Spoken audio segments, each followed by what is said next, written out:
Bueno, como les comenté, vamos a seguir avanzando en las técnicas espectroscópicas. Hoy vamos a terminar con lo que es técnicas de UV visible y nos vamos a pasar también a las técnicas de fluorescencia y, si es que alcanzamos, a dicroísmo circular. ¿Han oído hablar de esas técnicas? ¿O han utilizado alguna vez esas técnicas? Bueno, aparte del UV, que eso ya lo vimos en la semana pasada.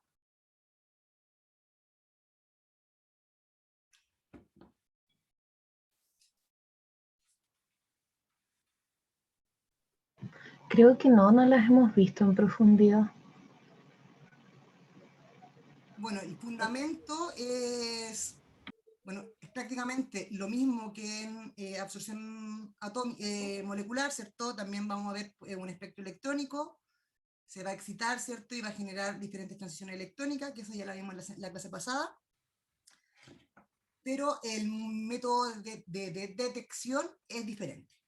Ahora vamos a continuar con algunos aspectos o ejemplos de algunos de los análisis que podemos hacer mediante espectroscopía UV visible.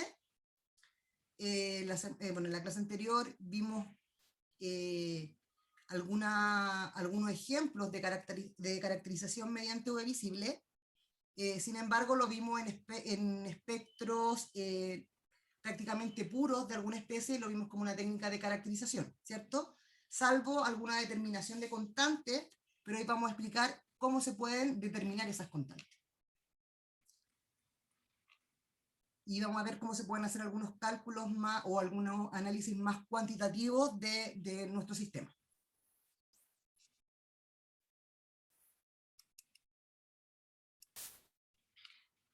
Ya, bueno, en este caso, en la figura se muestra un espectro, ¿ya?, que tiene dos componentes. O sea, en este caso podríamos tener dos especies diferentes, ¿ya? Sin embargo, cada una tiene su espectro característico y las bandas son puras de cada especie. O sea, podemos ver las transiciones que corresponden a cada una de las especies en nuestro sistema. Y en este caso, relacionándolo con la ley de Lambert-Eaton, tendríamos que la absorbancia, ¿cierto?, de nuestra especie X sería igual al coeficiente de adquisición molar de X por el paso óptico, que sería el diámetro o el ancho de la cubeta, ¿ya?, y la concentración de esta especie, que sería X. Y para I tendríamos que va a ser igual al epsilon o al coeficiente de adquisición molar de I por el paso óptico y la concentración de I respectivamente. Sin embargo, si nosotros queremos hacer el seguimiento de una reacción o queremos determinar, ¿cierto?, o caracterizar cómo está ocurriendo una reacción, podríamos tener también un análisis multicomponente, pero donde las bandas, ¿cierto?, se estén solapando. En este caso, para I, o sea, para la especie X, nuestra banda, la banda de absorción máxima, ¿cierto?, seguiría siendo solamente de la especie X. Sin embargo, la banda característica de la especie Y tendría también una composición de X, ¿ya? Y en este caso, la absorción para X, ¿cierto?, o nuestra absorción 1, seguiría siendo propiamente tal de X solo para X. Sin embargo, la absorción de Y también va a tener una parte, ¿cierto?, o una proporción de la absorción o de las transiciones que están ocurriendo en X, ¿ya? Por lo tanto, este máximo de absorción o esta absorbancia a cierta longitud de onda, ¿cierto?, va a tener composición o va a tener componentes de ambas especies. Por lo tanto, la absorción va a ser una suma, ¿cierto?, de ambas absorciones. Y también podemos tener sistemas más complejos aún, donde en este caso, como se muestra en la figura, todas las bandas están solapadas, ¿ya?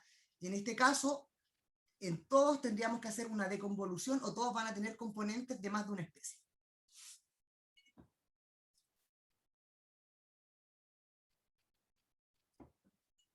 Si bien no tenemos un espectro o una banda netamente pura, igual podemos hacer tratamientos matemáticos y determinar varios parámetros, ¿ya? ¿Qué parámetros o característicos nos podrían dar información sobre cómo está ocurriendo nuestra reacción? ¿Se acuerdan algo de eso?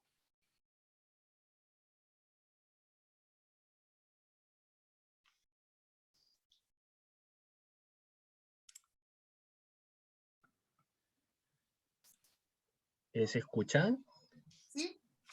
Sí, es que está medio lento mi internet. A ver, el coeficiente de extinción molar. uh,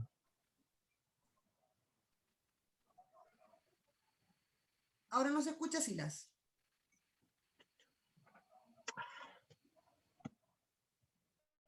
Ahí sí, Sí, ahí sí.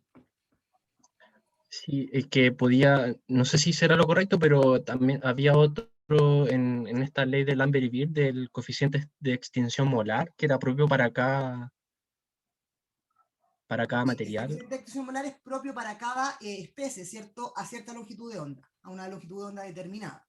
Entonces, por lo tanto, también es específico para un tipo de transición, para una transición determinada.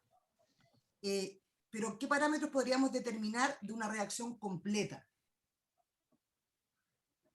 O en el caso, no sé si tuviéramos como, por ejemplo, un sistema Hoss-West, ¿qué es lo que estamos formando? Tenemos dos especies, ¿cierto? Por separadas, que se van a unir a través de interacciones supramoleculares y vamos a tener un sistema más complejo, ¿cierto? Tendríamos una molécula, ¿cierto? Que va a estar entrando en alguna cavidad de otra molécula, ¿cierto? Y se va a estabilizar por interacciones supramoleculares. Entonces, en ese caso podríamos tener una nueva banda de absorción, ¿cierto? Pero esa banda va a tener componentes de ambas especies, ¿cierto? Mediante un seguimiento por UV podríamos ver cómo van variando, ¿cierto? Sus espectros de absorción a medida que va ocurriendo la reacción, ¿ya? Pero en ese proceso, ¿cierto? O en esa reacción, ¿qué componentes tendríamos?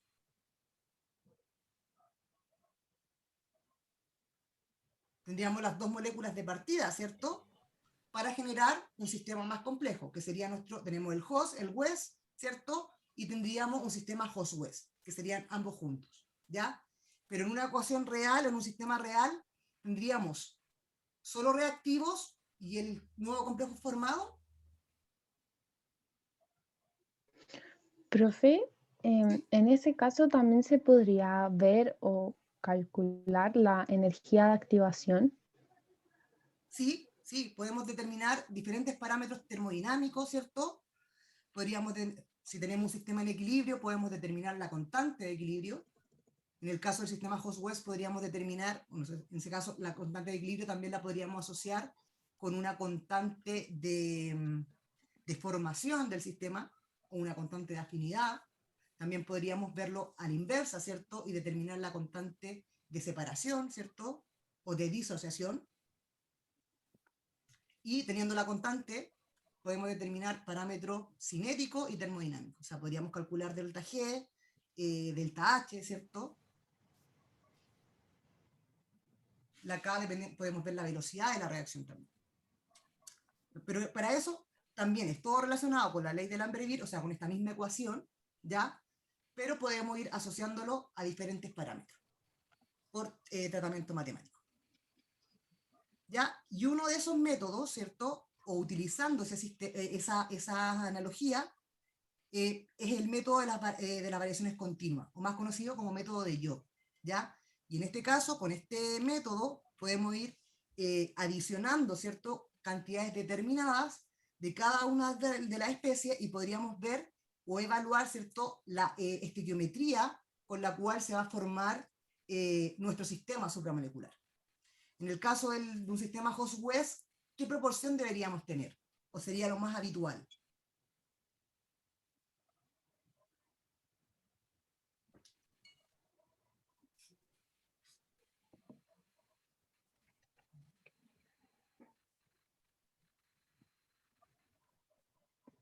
Pero, profe, ¿este método qué mide en el eje X y en el eje Y? Bueno, con este método lo podemos usar con diferentes técnicas, ¿cierto? Entonces, dependiendo de la técnica que estemos utilizando, vamos a tener el componente principalmente en Y. Ya en este caso, como estamos viendo en espectroscopía visible, en el eje Y tendríamos la absorbancia, Ah, ya, ¿ya? Y ok. lo podemos relacionar para ver la estequiometría con fracciones molares, ¿ya? Entonces, podemos partir, o se parte por lo general, solo con una especie, que en ese caso la fracción molar, ¿cuál sería? Si tenemos solo una especie.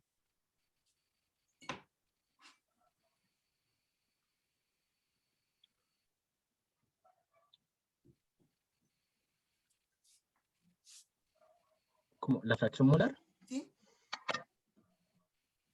¿sí?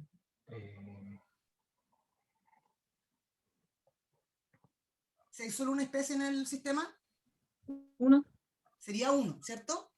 sí. Entonces, partimos, ¿cierto? O el primer espectro que nosotros registramos va a ser de una especie pura, ¿ya?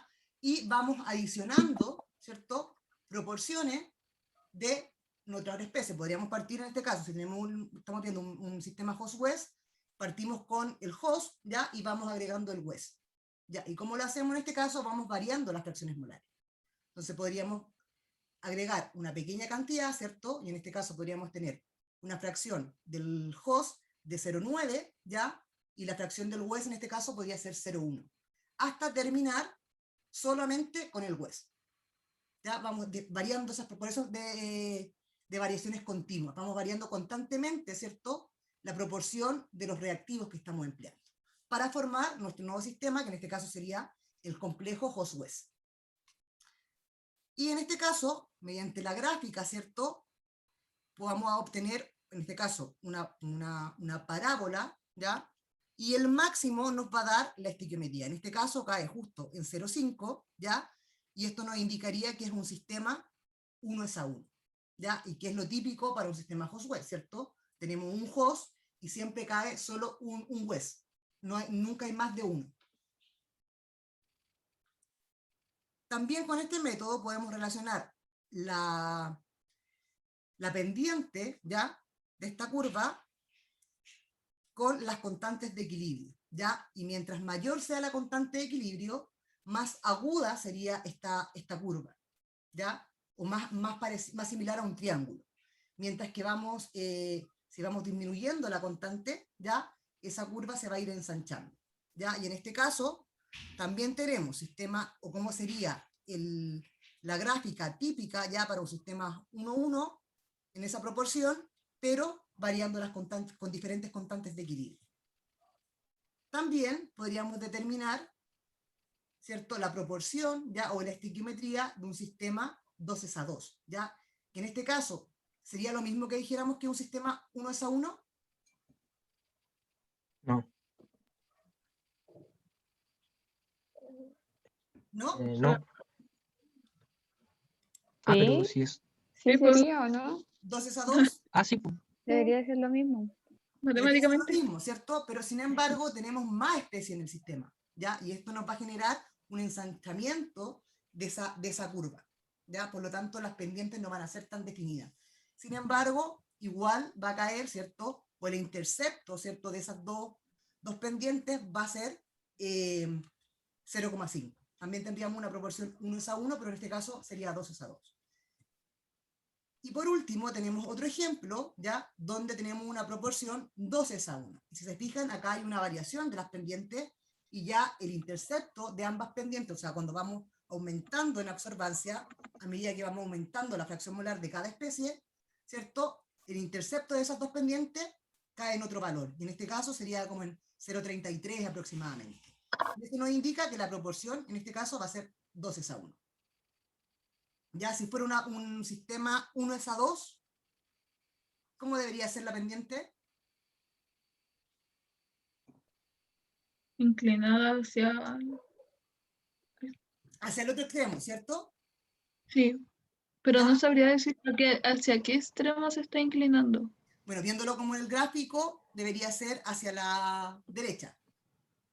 O sea, sí, pero no sé, por ejemplo, se supone que el host west es 1:1. ¿Por qué serían 2:1? ¿O qué sería el Porque segundo? esto es típico para un sistema host-west, pero en la química supramolecular tenemos solo sistemas host-west, No. tenemos Ah, más de entonces No. es un solo sistema. aplicable para. Entonces esto es Ya, aplicable para cualquier interacción, ya. ¿ya? O sea, lo ideal, ¿cierto?, por todos los tratamientos matemáticos y para poder determinar los parámetros termodinámicos también, lo más simple es que tengamos un sistema 1:1. Porque si tenemos un sistema 2:1, ¿cómo sería, o cómo podríamos, viendo la misma ecuación, cómo sería la expresión de la constante de equilibrio?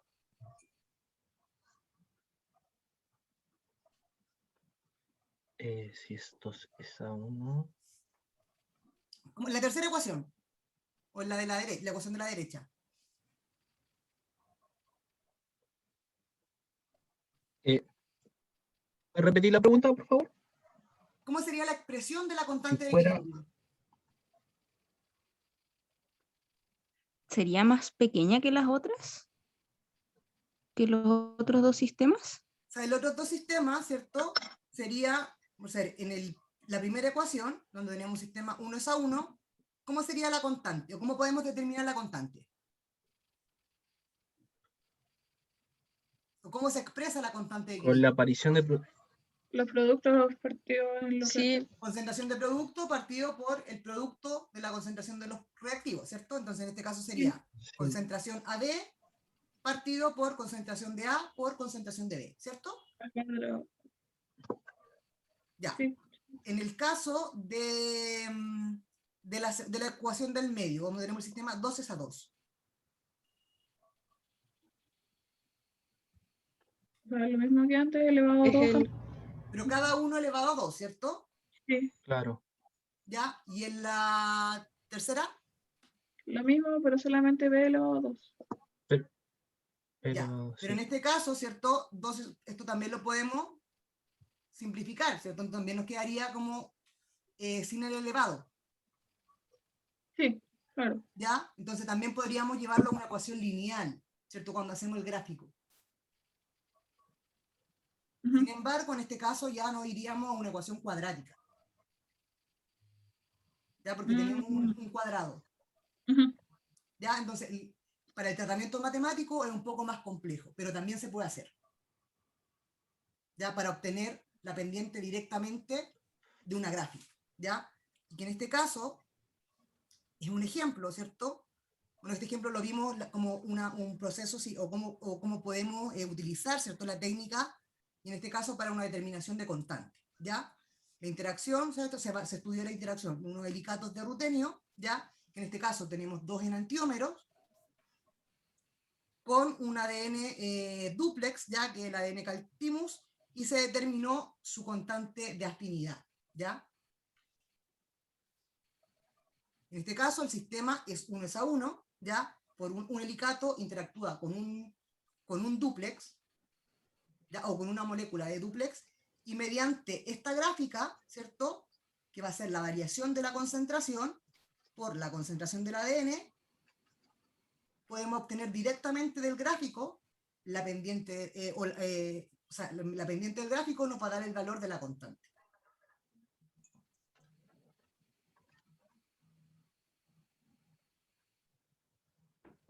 ¿Se va entendiendo? sí, sí, se va entendiendo, sí. Sí, todo. ¿Ya? Bueno, ya vimos los valores y que a través de la constante podemos observar también que si bien tenemos la composición de los ambos helicatos es la misma, ¿ya? La disposición espacial es diferente, o sea, uno tiene un sentido de giro y el otro a la inversa. Y ese sentido del giro ya produce una interacción diferente con con un mismo dúplex de ADN, ¿ya? Y eso se ve por el valor de la constante.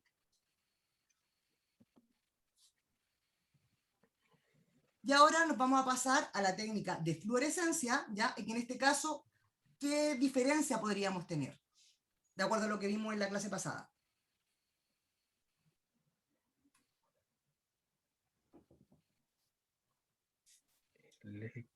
Electrónico. En que la anterior se trata de absorción y en este caso de emisión. De emisión, ¿cierto? Con la absorción vemos cuánto absorbe, ¿cierto? O la energía necesaria para poder excitar un electrón, ¿ya?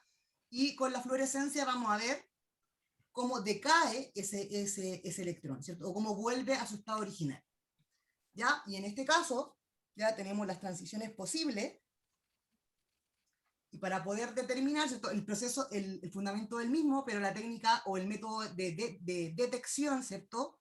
De cómo está cayendo o cómo es el proceso, es diferente. Y en este caso vamos a ver cómo decae, ¿cierto? Ese electrón excitado. Entonces va a depender también de cómo decaiga, ¿ya? Ese electrón, ¿ya? O cómo decaiga esa energía. Y para poder detectarlo, ¿cierto? Por fluorescencia necesitamos que sea un decaimiento ya no puede ser cualquier tipo de decaimiento, ¿ya? Y en este caso, en los ejemplos, ¿cierto? Tenemos que excitamos un electrón, ¿cierto? Se genera la absorción, el electrón pasa de un orbital ocupado, ¿cierto? En el HOMO a un orbital vacío, generalmente en el LUMO, ¿ya? Puede pasar a un nivel, ¿cierto?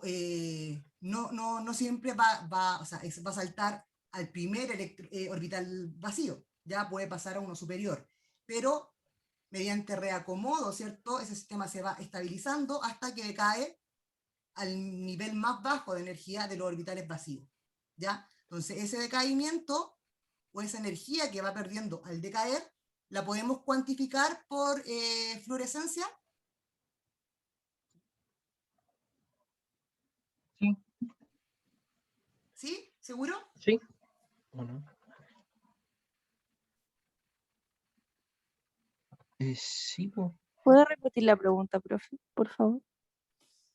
Que es que no es solamente una pregunta, estamos viendo, o sea, cómo va a pasar, ¿cierto? O cómo va a ser la transición electrónica del estado basal al estado excitado, ¿ya? Generalmente, cuando se excita el electrón, no cae directamente al orbital vacío de más baja energía, ¿ya? Sino que puede ser a cualquiera de los subniveles de mayor energía. Pero el orbital, Ya, el sí. electrón se va reacomodando, ¿cierto? Y baja al estado de mínima energía, ¿ya? De los orbitales vacíos, donde puede estar. Entonces, ese decaimiento lo podemos cuantificar por fluorescencia. No, porque más abajito sale que tiene que ser del nivel C1 para fluorescencia, si no me equivoco, y en T1 para que sea fosforescencia.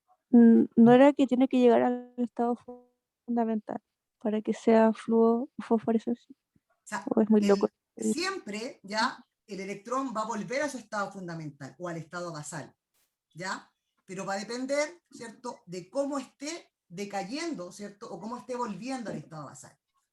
Cuando pasamos a un nivel de mayor energía en los orbitales vacíos, lo primero que tiene, o ese reacomodo ya energético que va a tener el electrón, va a ser una relajación vibracional, ¿ya? Y en este caso, eso por fluorescencia no lo podemos determinar. Ya, para poder determinarlo por fluorescencia ya, o por técnicas de emisión, ese decaimiento tiene que ser emisivo, o tiene que ser en forma de luz, tiene que ser un decaimiento que genere una energía lumínica, ya que libere esa luz. ¿Ya? La relajación vibracional puede ser un decaimiento térmico. En ese caso no lo vamos a poder detectar. O esa energía no la vamos a cuantificar por las técnicas de luminiscencia. ¿Ya? También, ¿cierto? En este caso pasamos de un estado singlete, ¿ya? Cuando sube, ¿cierto? Cuando excitamos, vuelve a un estado, o sea, también pasa a un estado singlete, ¿ya? Pero después va a pasar a un estado singlete excitado, ¿ya? Y en ese caso, para poder pasar, hay una conversión de energética, y en este caso sería también un decaimiento por relajación, ¿ya? Entonces, nosotros cuando veamos, nunca vamos a tener ese decaimiento, ¿ya? O cuando cuantifiquemos ese decaimiento de la energía, ¿ya? No va a ser nunca la misma energía, ya siempre va a ser menor. Por lo tanto, si lo asociamos con longitudes de onda, las bandas de emisión van a estar a la misma longitud de onda del máximo de absorbancia.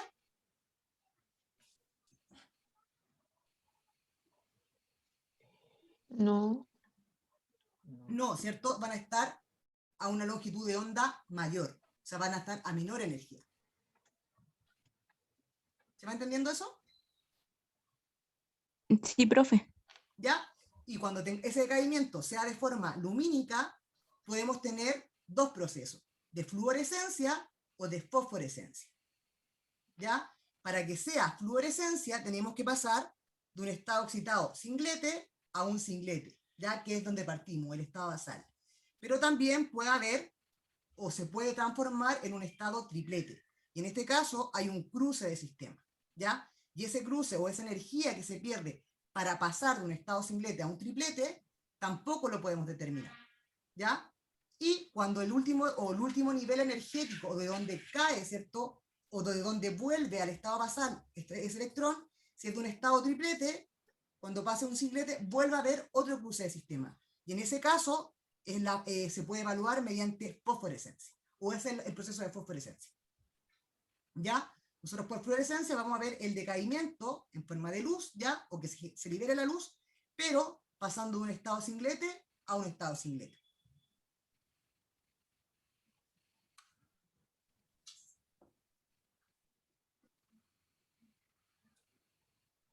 ¿Alguna duda? ¿No? Entonces, ¿qué necesita, viendo esto, haciendo como resumen, qué características tiene que tener la muestra, ya, o nuestro sistema, para que lo podamos determinar o lo podamos caracterizar mediante técnicas de fluorescencia?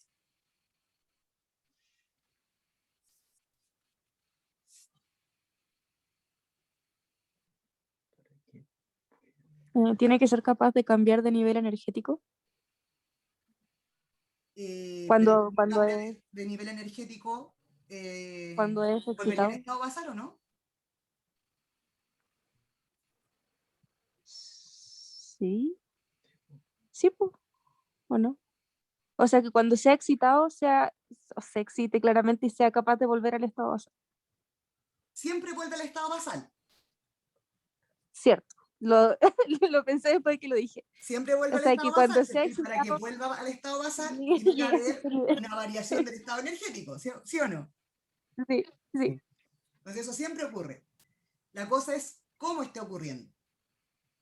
Que ese decaimiento se libere con energía de forma de luz para que pueda ser detectado.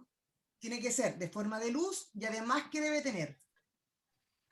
Un fluoróforo, o algo que pueda emitir, o sea, no sé cómo decirlo, pero que tenga claro, un fluoróforo o algo que pueda, ay, no sé. También, o sea, también las que emiten por fluorescencia también se les denomina fluoróforo, ¿ya? Al igual que las moléculas que tienen la capacidad de generar transición electrónica, se les llama cromóforo. O sea, tenemos que tener, el decaimiento tiene que ser en forma lumínica y no debe haber un cruce de sistema, o sea, no debe cambiar de estado, ¿ya? Si pasa a un estado singlete, tiene que bajar de un estado singlete.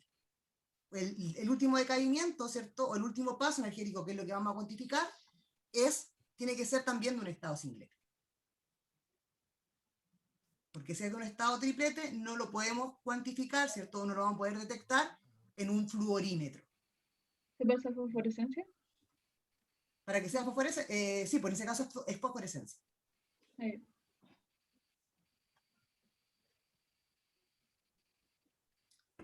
Entonces, para poder cuantificar ese decaimiento de forma lumínica, podríamos hacerlo con una luminiscencia completa, ya que en ese caso vamos a cuantificar todos los decaimientos en forma de luz, ya sea fluorescencia o fosforescencia, ya, o en un fluorímetro vamos a detectar solamente el proceso que esté decayendo, ¿cierto?, de forma lumínica, pero de un estado singlete a un singlete. O sea, solo los fluoróforos.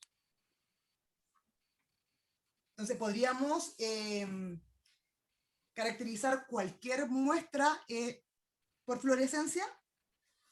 No, No, toda. ¿cierto? Tiene que tener esas características.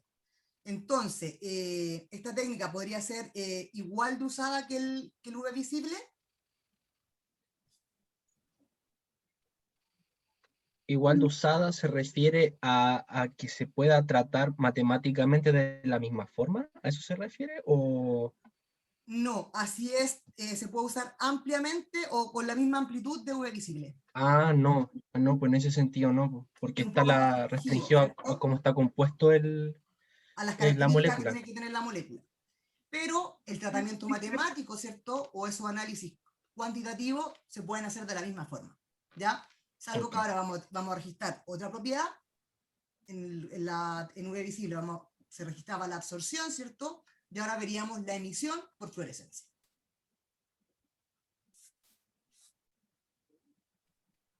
Entonces, ¿podríamos determinar constantes por fluorescencia? Sí, sí se podría. Sí, ¿cierto? ¿Podríamos determinar estequiometría? Sí, pues. También, ¿ya? Pero la muestra tiene que tener esas características. Y también ¿Cierto, se van a papi? ver los mismos efectos, ¿sí? No, nada. No, nada.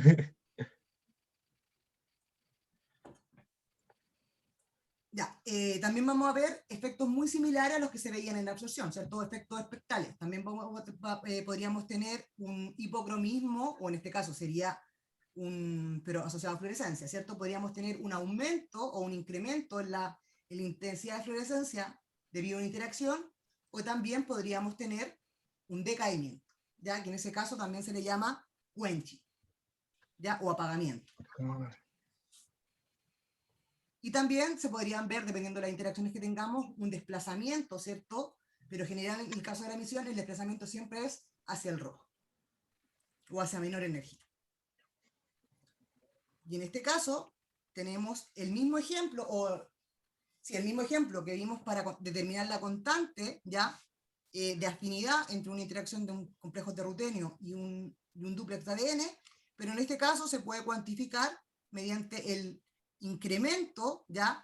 De la fluorescencia o de la intensidad de la fluorescencia, ¿ya? En este caso, el primer espectro, ¿ya? Que sería en el caso del enantiómero SS, el espectro en negro, ¿ya? De la línea negra, y que cuando interacciona con el dúplex se va aumentando esa intensidad, ¿ya? A medida que aumentamos la cantidad de ADN. ¿Ya? ¿Por qué creen que se puede ver ese efecto? ¿O se puede producir ese efecto?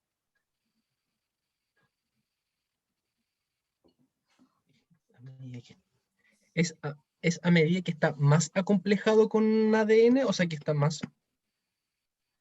A medida que aumenta, sí, que aumentamos la cantidad de ADN, aumenta también la intensidad de la fluorescencia. Ah, ya. Puede ser por las bases nitrogenadas que le otorgan base para que haya más fluorescencia, o sea, como que se suman las fluorescencias de ambos, ¿o no? En este caso no es una suma propiamente tal, porque el ADN no es emisivo. Ay, pucha, es que no me acuerdo cómo funcionaba, pero es que O sea, al igual que en el UV, también puede haber siempre una interacción con los solventes. ¿Ya? Las moléculas se pueden solvatar. ¿Ya? Lo que pasa es que en estos sistemas, ¿ya? Que son hidrofóbicos, ¿ya? Tenemos solo anillos así por todos lados, ¿cierto? Anillo aromático. Hay fuerza iónica, ¿ya? Pero ¿cuál sería la mayor contribución, ¿cierto? Dentro de nuestro sistema. Viendo el ligando, ¿cierto? Y que tiene dos centros metálicos de rutenio.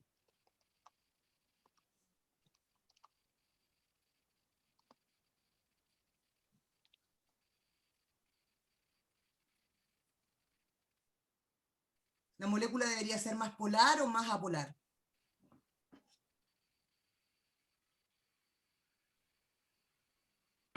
Apolar.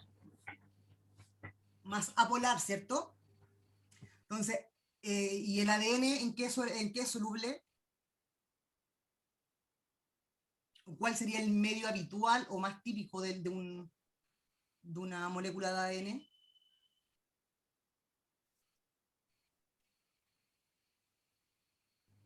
Creo que era etanol. ¿O no? ¿O dónde se encuentra naturalmente el ADN? En agua, En pues. agua, El pH siste- en- fisiológico. claro, no es agua propiamente tal, ¿cierto? Pero Pero es un Pero sistema claro, acuoso, un sistema acuoso.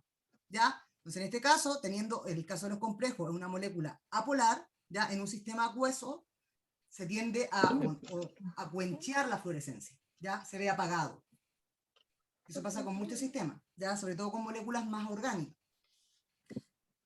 Pero la interacción con el ADN, en este caso, también, o sea, producto de la interacción con las bases nitrogenadas, ¿cierto? Que también también son apolares, ¿cierto? Pero ¿qué otras características tiene el ADN?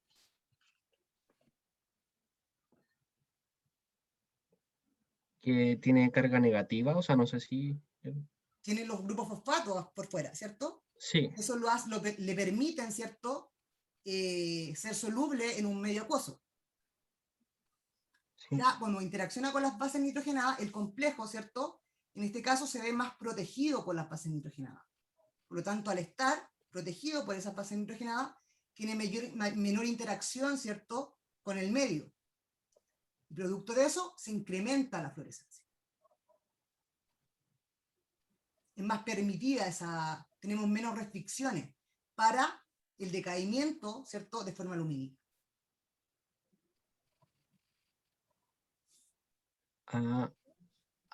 Ya, voy entendiendo. Sí, porque, a ver, Ahí les pido que se estén imaginando la molécula de ADN y cómo podría estar interaccionando, ¿cierto?, estos anillos aromáticos del complejo con las bases nitrogenadas. ya, sí. Sí, porque el decaimiento, profe, ocurre para que ocurra quenching, por así decir, ocurre de eso está hablando, en decaimiento se refiere a quenching, ¿cierto? Sí. ¿Sí? Ya. Porque eso va a otro nivel energético, ¿o no? Cuando va... O sea, el nivel energético es el mismo, ¿ya?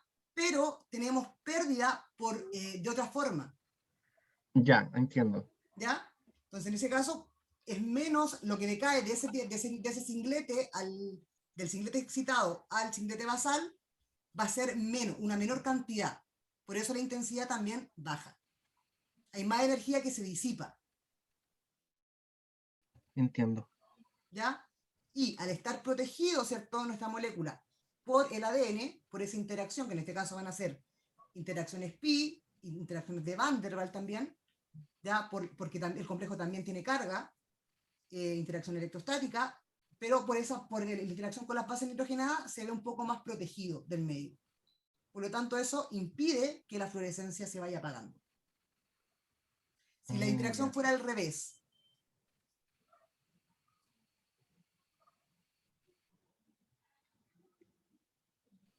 No sé, iría decayendo, o sea, el grafiquito sería la inversa, ¿ya? sería el inverso, pues los colores irían hacia abajo de la línea De la negra. línea negra. Ahí veríamos un decaimiento, o veríamos un quenching, que es lo que más se utiliza. Claro.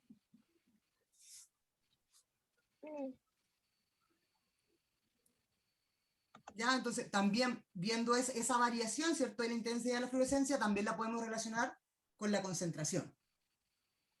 ¿Ya? Y en ese caso también podríamos ir determinando constantes de equilibrio o estequiometría. En este caso, otro ejemplo, ¿ya? Y en este caso es un sensor, ¿ya?, basado en fluoreno, ya que es un sensor selectivo, ya, para la amoxicilina y que puede ser en agua o en sangre.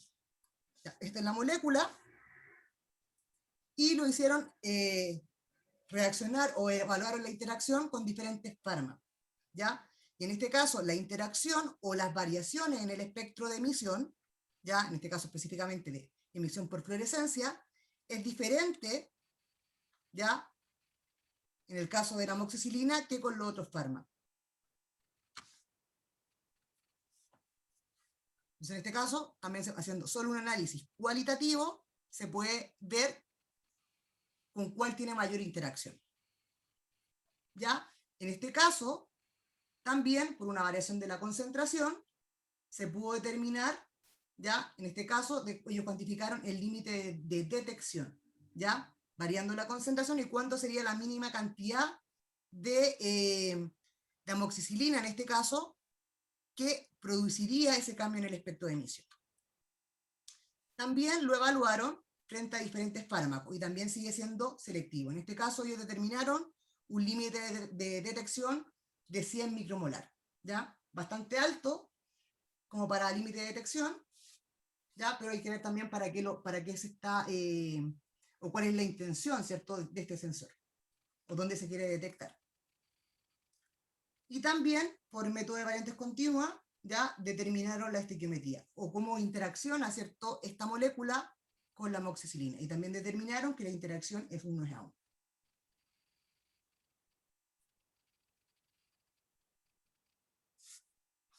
Otro ejemplo, también donde utilizaron la técnica de fluorescencia para caracterizar los sistemas, ¿ya? Es en la formación de nanoestructuras supramoleculares, ¿ya? Basada en complejos de rutenio, ¿ya? Y en este caso, ellos tienen un complejo de rutenio que está modificado en los extremos, ya por PEG, en este caso un anillo de 5, ¿ya? Y en este caso, ¿qué estructura o a qué estructura se parece? Estructura supramolecular.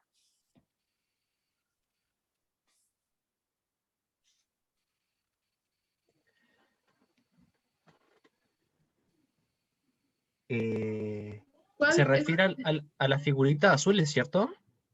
el Sí, bueno, en retexano? general, al TPI P5. Ay, no me acuerdo cómo se llama. ¿Rotexano? No. ¿Rotaxano? Es parecido a un rotaxano, ¿cierto? Al eje de un rotaxano, Sí.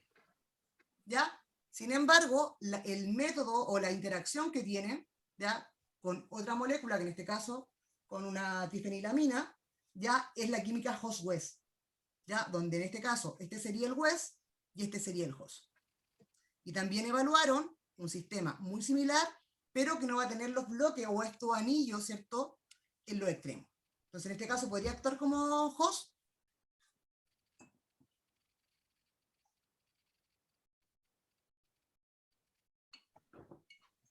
Sí, pues sí, sí podría funcionar como host. Si se enlaza en esta parte, ¿ya? El West, Claro, porque esta ahí molécula están podría actuar abiertos, como Hoss. sí, por las partes que están a los extremos, sí, pues, se parece un poquito como, me recuerda un poquito a la estructura de la ciclodextrina, que también Ya, son, o sea, son anillos de azúcar, no son aromáticos, o sí, pero son anillos de pero azúcar, parecido, tenemos pueden como la misma contener, cavidad, ¿cierto? Y en este sí, caso, tenemos claro, que este caso, como la estructura principal, ¿cierto? O bueno, la estructura parecida al rotaxano también, es el TPI P5, ya que va a ser, el P5 son los extremos. Y tienen otra molécula que lo utilizaron para evaluar, que es muy similar, pero en este caso no tiene los extremos. Ya no tiene el P5 en los extremos. Entonces, en este caso, en esta molécula, ¿podría actuar como host? No, no No. podría. no, pues esa no, Entonces, en este caso también ellos utilizaron esta química Hoss-West para la construcción de una nanoestructura, ¿ya? Por esa interacción Hoss-West van haciendo crecer la estructura, ¿ya? Y en este caso también analizaron las estructuras que obtuvieron por SEM y por TEM. En este caso es, bueno, TEM y SEM. Y mediante esa interacción, ¿ya? De Hoss y West, van autoensamblando ya unas nanoestructuras. Y en este caso tienen unas nanopartículas.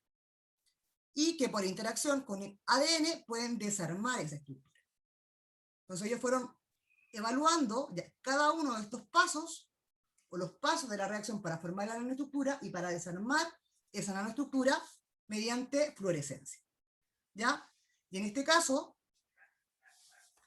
pudieron evaluar, ¿ya?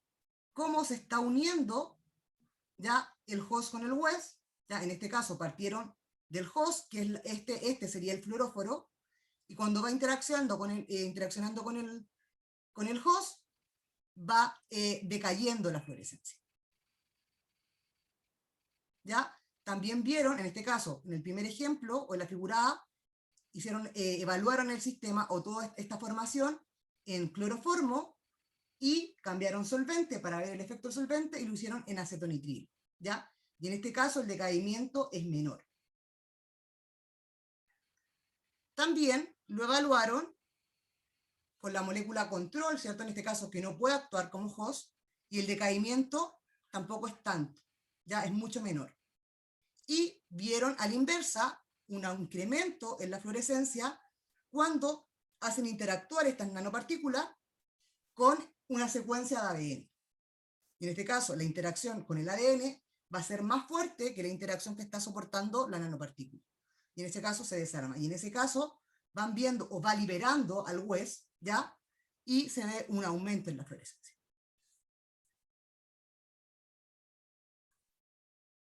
¿Se va entendiendo?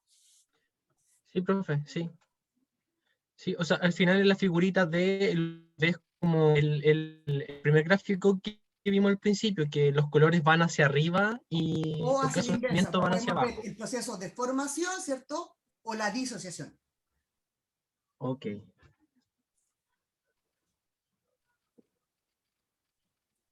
Otro ejemplo, ya que también utilizaron fluorescencia para caracterizar el sistema, y en este caso hicieron un switch óptico, ya, y que está controlado por una transferencia ya electrónica, pero en este caso controlada por una excitación, ya.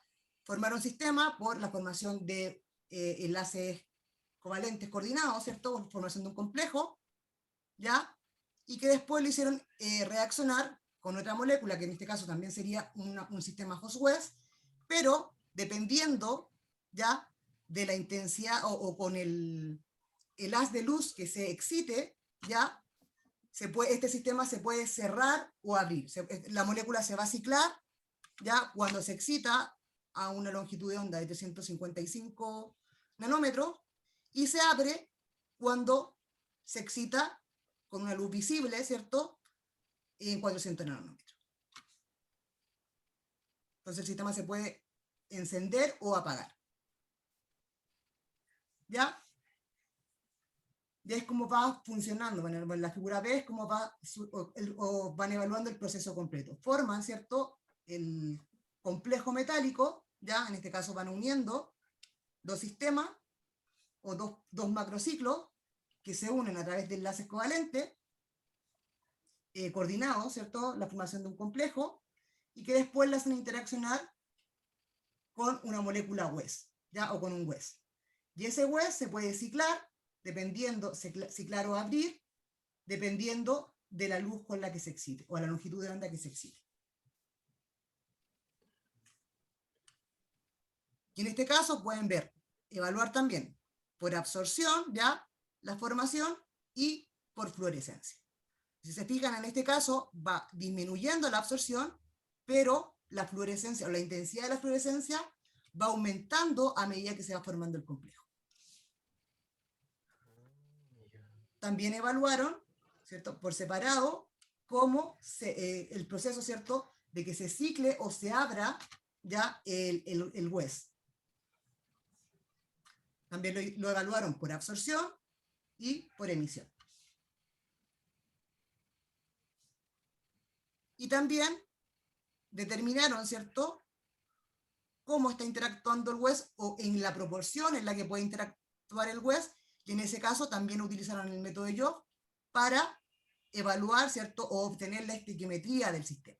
Y en este caso también determinaron que la estequiometría es 1:1. Y por último pudieron evaluar, ¿cierto?, cuando el sistema está abierto, ¿cierto?, o el West está abierto o está ciclado.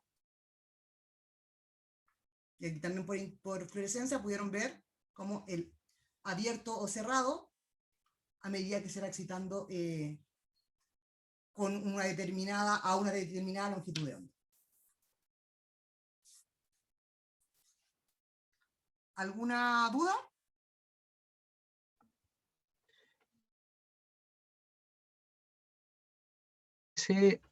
Van cambiando la luz de UV a visible y van viendo cómo va cambiando la molécula. O sea, eso es lo que... Claro, es que el West, bueno, aparte de interactuar, ¿cierto?, con el complejo, ya con el complejo metálico, también se puede ciclar.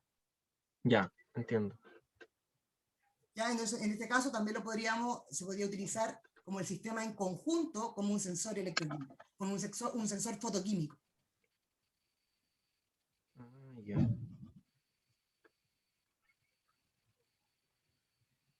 Gracias. Profe, Dígame. ¿una es común o es estudiando? Porque en todo el ejemplo que nos está mostrando era como una proporción 1:1. ¿Eso se da como la mayoría de las veces o no necesariamente? No necesariamente, pero es como lo más habitual.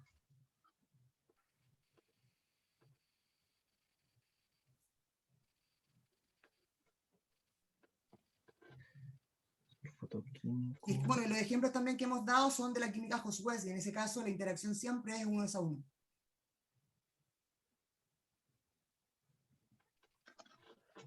Ok.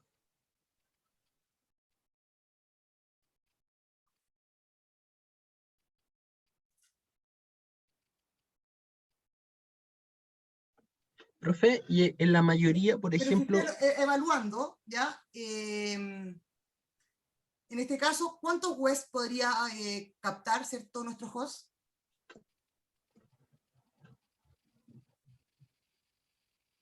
¿cuántos West? ¿Sí? Serían, si la misma molécula que estamos viendo, eran dos, pues, porque era uno a cada extremo, pues, Puede ¿o no? tener 2, ¿cierto? Sí, pues.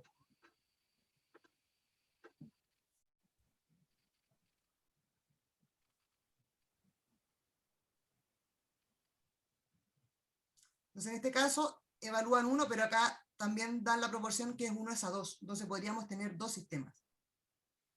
Ah, ya. Sí.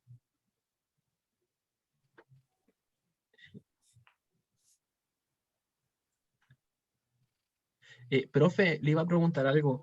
¿Es usual que, por ejemplo, que se ocupen esto? Bueno, yo creo que sí, porque por algo lo está mostrando y exponiendo, porque por lo menos yo creo que para la mayoría de acá, yo creo que si, no sé, pues nos llegáramos a encontrar con un caso así, de una molécula para poder medirlo por espectroscopía o por fluorescencia, igual no sé cómo será en la práctica, pero por lo menos es más fácil igual, o sea, ya con la molécula hecha, pero porque todos los laboratorios tienen un UV visible, por ejemplo.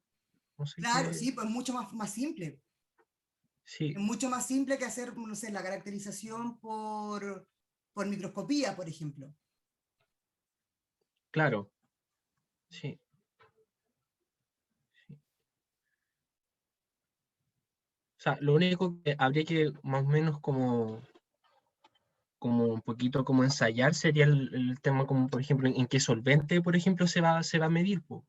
Claro, ahí uno va evaluando. Ya, Entonces, yo también, o sea, en síntesis, uno lo primero que hace es una caracterización por UV.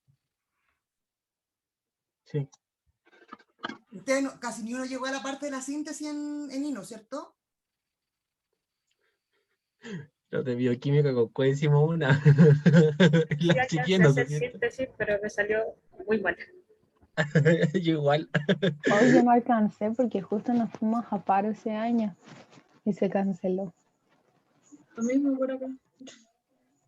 Ah, no, pero la síntesis en ese, bueno, que usted hizo en el laboratorio conmigo, pues, Paulina. Sí, profe. Ya, pero la síntesis que hicimos no tenía muchas técnicas de caracterización.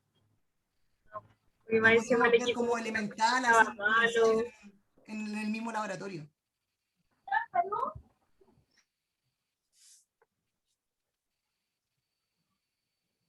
Pero sí, con muchas técnicas, como lo más habitual es hacerlo por UV. Y que es lo que hay en todos lados, aparte. O si un laboratorio no lo tiene, es súper fácil que te presten un UV. Claro. O sea, nuestro laboratorio igual va una profe de bioquímica casi siempre a medir. Bueno, iba, ahora ya no puede. Champles.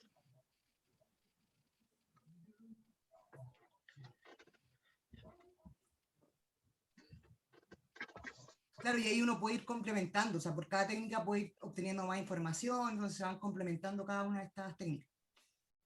Sí. Sí, me gusta. No Sí. sé si les queda alguna otra duda. No, profe. Puedo prender la cámara. Yo tengo una duda, pero no tiene tanto que ver, creo. Leyendo un paper el otro día en donde hacían caracterizaciones de fluorimetría, involucraban temperatura y yo no logré entender por qué estaban haciendo eso. Y así como, no entendí. Ya, es Entonces, que por esta técnica, o sea, dependiendo, por ser en el caso del, o sea, interacciones con ADN, también se puede evaluar el T-melting.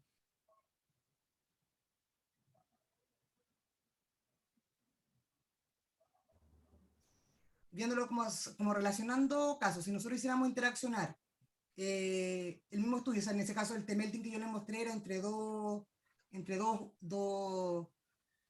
secuencias, o sea, la formación de un dúplex, ¿ya? Pero si nosotros hacemos la misma interacción, en este caso,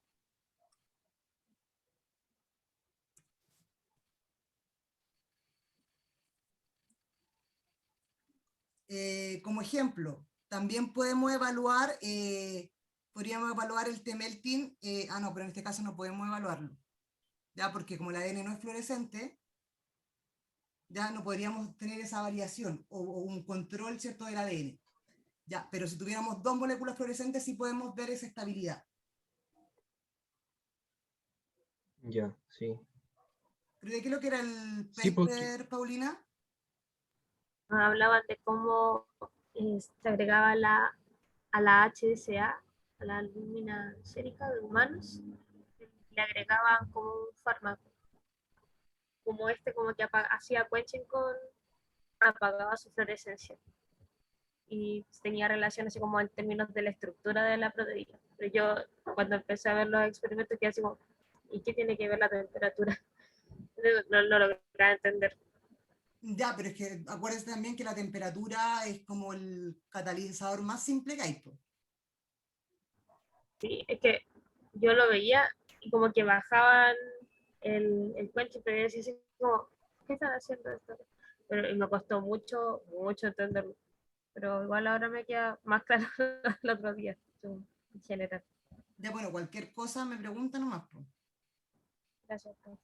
sí, pues por último, mándale la parte que no entendís, pues. Le mandáis un pantallazo.